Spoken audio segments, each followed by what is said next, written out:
नमस्कार सांग माने आज हूँ जनवरी 30 तारीख। भारत हराई गोटे महान संपद जहाँकि भारत निमंते एक रत्न सदृश। आज दिन हूँ से महान जननायक विश्वर शांतिदूत महान संग्रामी नेता भारतर आत्मा महात्मा गांधी तिरोधान दिवस।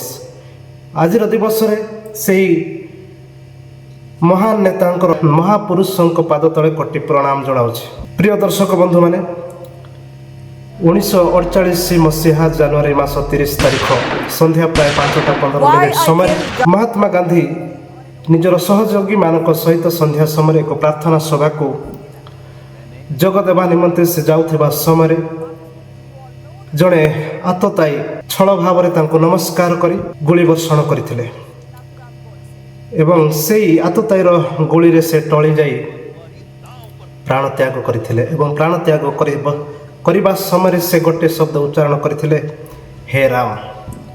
आ जी तांको मारिला आ से मध्य होछंती जणे राम। तो तांको ना होछि नाथुराम। कहा जाए महाराष्ट्र एक परिवार से जन्म ग्रहण करथिले। से परिवार पुत्र संतान जेतेबेले जात होतले आ अनेक पुत्र संतान मृत्युवरण करने सकाशे तांकर पिता माता माने तांको बयस प्राप्त होगा पर्यंत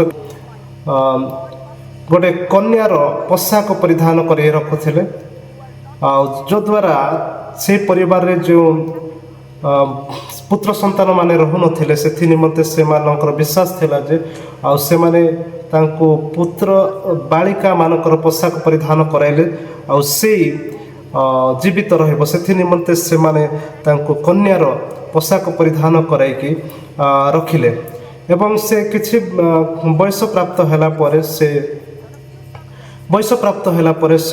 पुरुषर पोशाक धारण कले एवं से जेतेबेले से कन्या पोशाक परिधान करी रहुथिले से समय तांको मुख तांको नाकरे गोटे नथ मध्य पिंधा जाइथिला से निमंते तांको कुहा जाउथिला नाथुराम।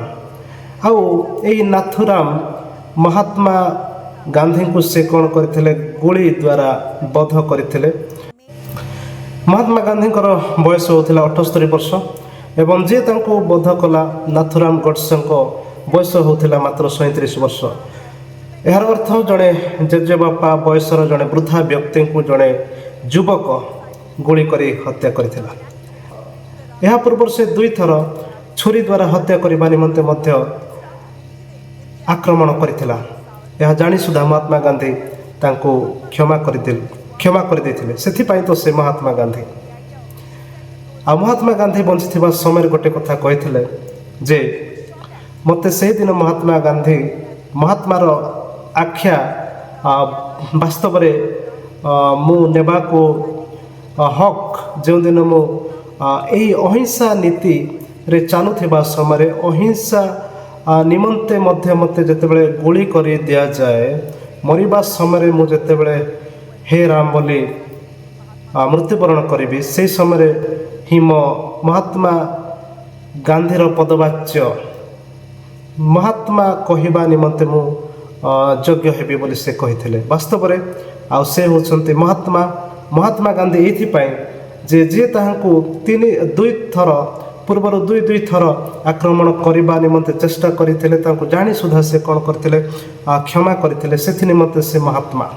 द्वितीय विषय जे महात्मा से प्राचुर्य मध्य से चाहिए प्राचुर्य मध्य बंची था प्राचुर्य मध्य से विलास व्यसन जीवन को काटी था किंतु से समय भारतर परिवेश परिस्थिति देखी भारतीय मानक भारत रे बास करथिबा गरीब दिनहीन मानकर दुख को से देखी निजर पोशाक परिच्छद को से परित्याग करथिले एवं अर्धनग्न अवस्था धोती एवं किछि धोती एवं एक कपड़ा को से व्यवहार कर निजर जीवन को काटी देथिले आ जीवन जाक से अहिंसा नीति अवलंबन करथिले।